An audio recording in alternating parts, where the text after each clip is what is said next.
Bonjour et très heureux de vous retrouver dans le journal écho de Lyon Décideur, l'intelligence artificielle au cœur de la stratégie des entreprises. On en parle aujourd'hui avec Paul Mincieux, le directeur des services support de Clogère, belle entreprise familiale et internationale de Brignais, spécialisée dans le froid industriel et le traitement d'air, qui interviendra dans le cadre des entretiens de Valpré le 21 novembre prochain au cours d'un débat sur les enjeux éthiques de l'intelligence artificielle. Paul Mincieux est notre invité aujourd'hui. Bonjour. Bonjour Jean-Pierre, merci beaucoup de m'inviter. Et merci d'avoir accepté notre invitation. Alors Clogère, je le disais, un bel exemple de ces très belles entreprises familiales que l'Union Décideur met à l'honneur chaque année. On a eu l'occasion de remettre un trophée à cette entreprise, une entreprise qui a vu le jour en 1971 et qui est aujourd'hui internationale.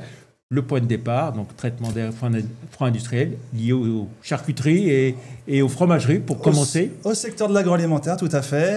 Et ces dernières années, vraiment, a évolué sur les métiers de l'industrie, de la chimie pharmaceutique et plein d'autres métiers. Voilà, agroalimentaire, donc toutes industries aujourd'hui, vraiment. Toute industrie, on a vraiment des produits spécifiques pour chacun des métiers pour justement travailler sur froid traitement de l'air, mais aussi l'optimisation énergétique des sites industriels dans le cadre de décarbonation ou d'efficience. Voilà, alors je le disais, Clogère est très présent à l'international. Combien de salariés, combien de sites de filiales total? Alors aujourd'hui, nous avons 3300 collaborateurs dans le monde, plus de 1700 en France, et présents en fait donc des établissements dans 18 pays, mais on adresse des clients dans plus de 100 pays en tout dans le monde. Voilà, et la part de l'international, donc c'est... Maintenant, on a dépassé les 50%, on est à peu près sur 55-60% à l'international. Voilà, et puis alors, en région lyonnaise, votre perso? C'est vraiment ici, donc à Brignais, qui est situé le siège social de Brignais, et dans le sud lyonnais, et donc avec plus de 600 collaborateurs qui travaillent efficacement. Voilà. Alors, comment en êtes-vous venu à intégrer l'intelligence artificielle dans votre stratégie de développement? Tout a commencé dès l'apparition de ChatGPT au grand public en fin 2022. Et dès 2023, nous avons travaillé avec l'ensemble des collaborateurs pour le mettre en place. Et c'est en 2024 même qu'on a pris plus de 300 licences et qu'on a décidé de mettre dans chaque service au moins une personne qui pour utiliser l'IA dans leur quotidien. Alors, on va essayer de bien comprendre tout ça. Comment ça se met en place?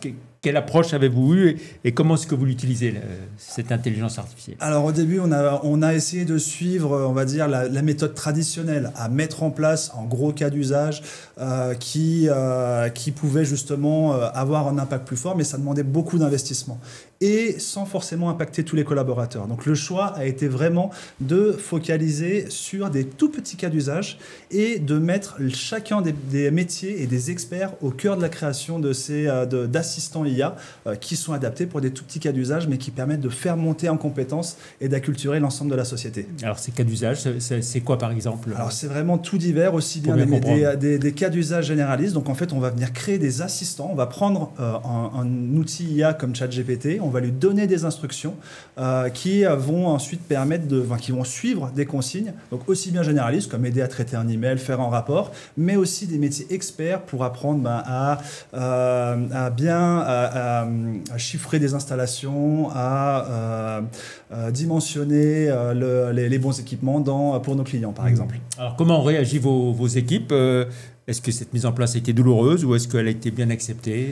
Alors, ce qui a été très important, ça a été justement la communication autour de ça. C'est-à-dire, on a vraiment travaillé de manière large en faisant des webinaires pour montrer à l'ensemble des collaborateurs les intérêts, les cas d'usage. On a ensuite travaillé en séminaire sur des plus petits groupes de personnes et des métiers bien précis et aussi de la formation individualisée. Et cette approche-là a permis de rassurer les collaborateurs et de leur montrer que ça peut être une aide vraiment utile dans leur métier. Voilà, justement parce que l'IA ne remplace pas forcément des hommes et des femmes dans leurs tâches quotidiennes. C'est un peu le même débat qu'on a pu avoir par rapport aux robots à l'époque. Tout à fait. On dit vraiment l'IA n'est pas là pour remplacer l'humain, elle est là pour lui permettre d'aller plus loin. C'est vraiment un assistant, un expert qui va leur permettre de leur enlever des tâches sans valeur ajoutée pour qu'ils puissent se focaliser sur des plus grandes tâches et donc de faire plus et de meilleure qualité.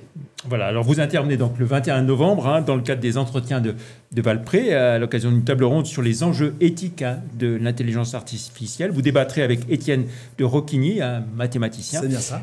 CEO de Blaise Pascal Advisors. Qu'est-ce qui se joue sur le plan éthique avec l'intelligence artificielle? Alors, c'est quelque chose qui est très important parce que c'est vrai que pour beaucoup d'entre nous, l'IA est assez obscure ou peut faire peur, évolue très vite. Donc, c'est très important de bien replacer l'humain au centre des différentes actions pour bien comprendre et de s'assurer que l'IA, justement, est transparente et permet aux personnes de l'exploiter de façon efficace et en ayant confiance en cette IA. Un point supplémentaire aussi que je souhaite vraiment qu'on insiste, parce que les entretiens de Valpré, c'est vraiment un lieu où il y a beaucoup de décideurs. Et on le voit, l'IA évolue très vite, mais les industries, par contre, et les sociétés ont du mal à savoir comment prendre ces sujets-là. Donc le souhait, c'est vraiment de leur montrer qu'il y a des méthodes simples pour pouvoir le mettre en place, vraiment en impliquant l'ensemble des collaborateurs pour permettre d'utiliser l'IA qui est en train de révolutionner notre société. Voilà, l'IA, ce n'est pas forcément la déshumanisation de l'entreprise?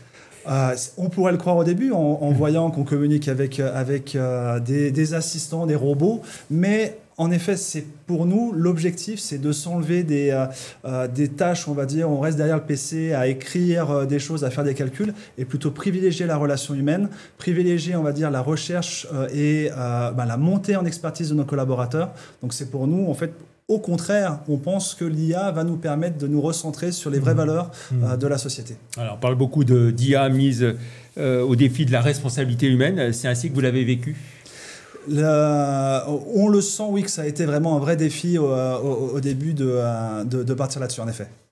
Alors, il y a les défis éthiques et politiques, l'impact sur le travail et le management, mais aussi la responsabilité de l'entrepreneur. Autant de sujets qui vont être abordés au cours de ces entretiens.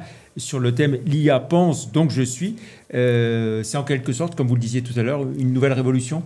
C'est une nouvelle révolution et c'est vrai que pour nous, en fait, c'est l'objectif de l'IA, c'est de pouvoir retranscrire ce que le collaborateur, ce que l'expertise puisse justement lui donner tout l'ensemble des connaissances pour justement pouvoir partager ces connaissances et faire monter en compétence beaucoup plus de collaborateurs dans les différents domaines d'expertise de la société, dans tous les métiers qui existent. Alors vont participer entre autres à ces entretiens Florent Menegaux, le président de Michelin, Gilles Babinet, co-président du Conseil national du numérique, Cédric O, l'ancien secrétaire d'État au numérique, François-Xavier Bellamy, député européen. Vous allez être là toute la journée pour suivre tous les débats? Je pense que l'ensemble des débats vont vraiment être très intéressants et je suis vraiment impatient d'y être pour justement pouvoir partager avec eux et pouvoir échanger nos expériences pour vraiment permettre à l'ensemble des industriels français de grandir et de prendre cette vague d'IA au maximum.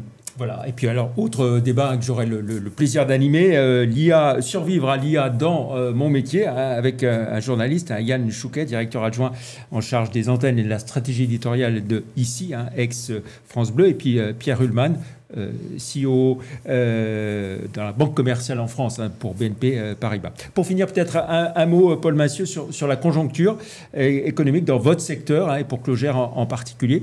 L'année 2025, ça va être un exercice de croissance, de développement ou de stabilité?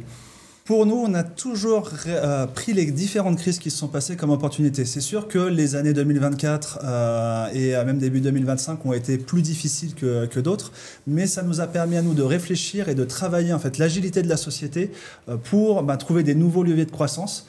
Et pour nous, l'année 2025 va se finir très bien comme les années précédentes. Et ça, c'est grâce justement à la synergie des différents collaborateurs, et des sujets d'innovation sont aussi très porteurs et permettent vraiment de trouver des nouveaux leviers de croissance. Climat politique national et géopolitique, est-ce que ça vous complique la vie? Alors écoutez, c'est justement le principe de la société qu'on dit souvent à l'intérieur, c'est l'antifragilité. C'est qu'on sait très bien qu'il va y avoir des perturbations aussi bien sur le plan géopolitique que territorial. Donc l'objectif, c'est justement d'avoir une société qui soit très agile pour pouvoir prendre les différentes opportunités là où elles sont. Très bien, merci beaucoup Paul Massieu. Alors pour ceux qui veulent encore s'inscrire, il est temps pour les entretiens de Valpré. Faites-le vite en allant sur le site entretiendevalpré.org. Vous voyez les coordonnées qui s'affichent au centre de Valpré. Donc toute la journée du 21 novembre de 8h à 20h le soir. Et puis avant de nous quitter, une idée de lecture pour ce week-end. Lyon Décideur du mois de novembre que je suis très heureux de vous offrir, Paul Massieu. Merci beaucoup. Avec un grand dossier sur ce que gagnent vraiment les grands patrons lyonnais. Brunet, mais aussi le grand entretien de Didier Codard-Braille, le PDG de DCB International, et puis le portrait de Jean-François Tête-Doigt. Il me reste à vous souhaiter un très bon week-end et puis à vous dire à vendredi prochain. Merci, au revoir. Merci.